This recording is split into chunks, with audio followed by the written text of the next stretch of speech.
Katie, who's calling in from Pennsylvania. Katie, what's going on? Hello. I'm calling because I want to make sure that, like, I live in Pennsylvania, which we have a lot of weird ghost tours and a lot of history stuff. And yeah, you got a lot of ghost stories in Pennsylvania. I would love to go to Pennsylvania. A lot of founding father stories. A lot of Civil War stuff and everything. Yeah. Yeah. I personally don't believe that they're spirits at all. I think it's more, and I don't know if this has any logic to it, which is why I called, because everybody I talk to is either Christian or some sort of pagan, and they're like, oh, it's a spirit of some sort or something. Mm-hmm. Mm-hmm. No. Yeah, we're probably not going to give you that response. No. It'd be funny if we did, but yeah, let's see how we can help. So I noticed a pattern that every ghost story, the spirit does the same thing. There's always the same emotions and everything like that, which could be attributed to either knowing about it, which I've noticed that, like, sometimes people didn't even know about the situation and went there. Like, we have a homeless shelter near me where people have reportedly, without knowing, seen somebody go and do the same thing over this one ledge about 3 nights a week. And it's always repeat behavior. So in my mind, it was like, okay, is it a possibility that since with every single spirit, allegedly, like, it always seems to be a highly emotional thing and repeat behavior. So is it a possibility that instead of a spirit, because time is not linear, that it's a permanent stain on time, or at least a temporary stain on time itself that we're witnessing? Like a Groundhog Day type traumatic event. Yeah, that's typically what it is, isn't it? There is like a pattern to, like, oh, they were sad in this one part of their life, and so they're doomed to repeat it in the afterlife for a couple hundred years. Yeah, I don't understand how that works. Like, are human emotions just that powerful that we have to slam a door every Tuesday night? Like, I don't know. Again, like, I don't think it's personally the soul or anything like that doing it. Mm-hmm. Like, I don't think that there's any personal connection to it. I think it's more along the lines of there's a stain on time itself rather than any, like if you have a traumatic event, I don't think it's gonna be you attached to that. It's more along the lines of, as you know, the two of us that are kind of, you know, materialist in our outlook, I guess, is fair to say. There doesn't seem to be any reason that we can look to in physics or science as to why something like that would happen. But what do you think, Dallas? I think with most of these stories, it's usually someone murdered someone with an axe or something like that, and that's the event that people keep seeing repeated. And so I don't really think it's necessarily because there's evidence that there's actually some spirit repeating these events. It's that it's a big story, even if it's local. You know, oh well, somebody was murdered in that house, and that just happens to be what all the locals see happening at the house. I think that's really when you get down to the nitty gritty, that's what's happening. Yeah, like, look, New Orleans, for example, right? Another great place for haunted stuff, allegedly. The people who live in New Orleans, like, they know this because it's a marketing thing. And I think that's not as recent as we might think.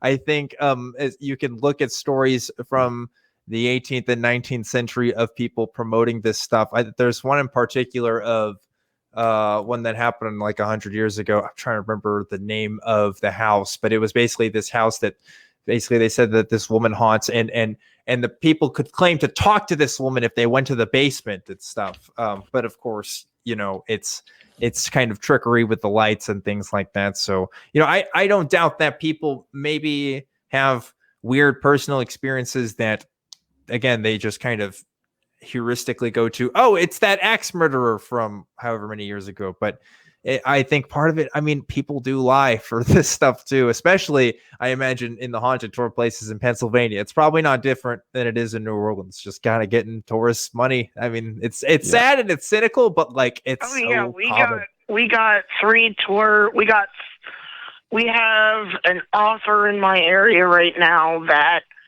he's making bank off of this stuff right now. And I don't even live in Gettysburg. Like, yeah.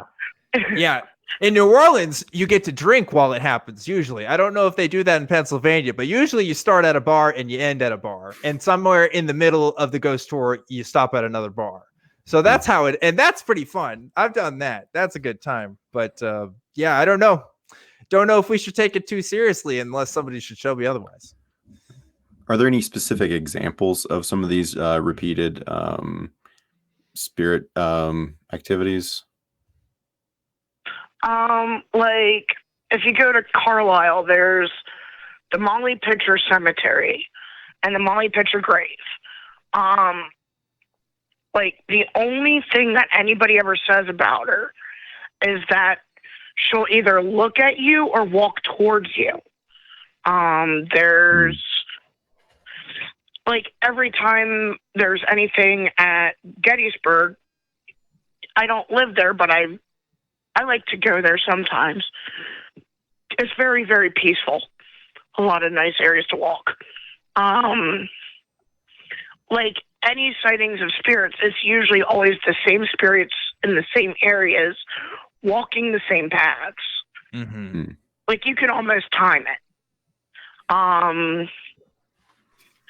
Now, I don't really credit this one because the one story that I heard, because it was a woman who tried to pull an exorcism on me because she said I was possessed by the son of Satan, and her mother backed up the story, which I don't know. I don't this sounds like an interesting story. Yeah, what, the son of Satan? I didn't realize Satan was a dad. What's up with that? Okay. Wait, yeah, now you have to tell that story now. You can't just casually mention, yeah, a woman tried to do an exorcism on me. What can we dig she into thought that? I was possessed by the son of Satan. You know, it's whatever. Anyway, so no, I'm very interested if you're open to talking about this. Yeah. Okay, so I mean, this is like some Jerry Springer frickin' drama, almost. Like, it started out with this guy who preferred me over her mother. So her mother didn't like me because the guy went with me instead. So her daughter, who was a friend of mine at the time until, well, the wanting to pull an exorcism stuff, because, like, I have a lot of friends who have different mental illnesses, different levels of psychosis and stuff like that, and I try to be as understanding as possible. As humanly possible. Yeah. So the guy started bragging about different activities and started spreading a lot of rumors amongst them, putting my friend's mother to shame.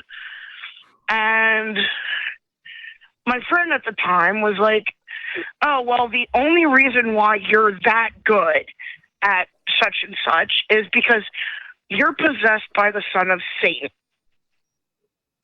And I'm like, that's what? Just a logical conclusion. Yeah, that's the best possible explanation. We're only talented at something if we are possessed by demons, specifically the son of Satan. That's probably true to my experience. I don't know about yours, Dallas, but that sounds about right. Yeah. That's pretty much it. So anyway, what happened next? So part of me became very curious. I'm like, there's no way she actually fully believes this. Maybe she's pulling a prank on me. So I went along with it, trying to see just how much she's actually believing this. Until she started buying candles and everything and tried to get a couple of the local so-called street shamans in on. I'm like, oh. Street shamans? Yeah, I'm just going to back up. any situation in which you have to invite street shamans in as intermediaries, I would advise as not a situation you want to be in. No. Yeah. Yeah, I quickly ducked out of there. So okay, so she didn't started trying to get street shamans involved. So she didn't actually. It didn't happen. Yeah, it didn't go through with the ritual. But No. she attempted. It was an attempted exorcism. Okay. Wow. Yeah, it was really bad. I gave her mom some information on different places that could possibly help her get some medication and some therapy, and was like, look, until she's in treatment and in recovery, neither of you are to talk to me. Yeah, I'd say that is a healthy boundary. Yeah, I'd probably head out of town. I mean, wow. I've heard stories about, the thing about doing a show like this is you end up meeting people with so many different backgrounds. I've had people tell me about their experiences in fundamentalist churches, and I know of at least one girl who told me kind of something similar, but it happened in like a Pentecostal church where they said that they had a demon in her and they tried to lay hands on them until basically they confessed that they were healed, and they were kind of felt pressure to say that they were confessed they were healed because you're in that environment and stuff. It sounds like, yeah, maybe there's some mental illness stuff going on. I don't know. I wasn't there, but I'm glad you got out of there. I think you did the right thing by saying, hey, you need to distance yourself, because that's, I mean, what do you say about that? What do you say to that person? I don't know. I don't know how I'd repair that. There's not really much you can say. Yeah. it just sounds like somebody that's been heavily indoctrinated by some sort of almost Pentecostal sounding background. Yeah, I don't even think. I mean, that sounds like a lot of people I know around here. They don't have any specific mental disorder. They're just hardcore into their religion. Yeah. I don't know, but I'm glad you got out of it. I'm glad you're okay today, and you can call us and tell us about that wild story. We got to get to some other callers now, but hopefully we gave you a place to vent about just crazy ghost tour nonsense in Pennsylvania. And then, man, I'm just thanks.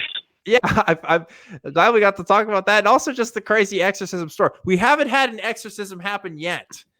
There was a woman that we talked to last week on this show who said that she would call in and be possessed, but she hasn't called in yet. This always happens with callers. I ask them, hey, call in with your thing that you can prove, and then they don't call back. I don't know what to tell you. I was really hoping she'd be here this week. I was hoping too, but I don't know. Maybe she can't get possessed on live YouTube streams. Maybe that's just a thing. Could be. Could be.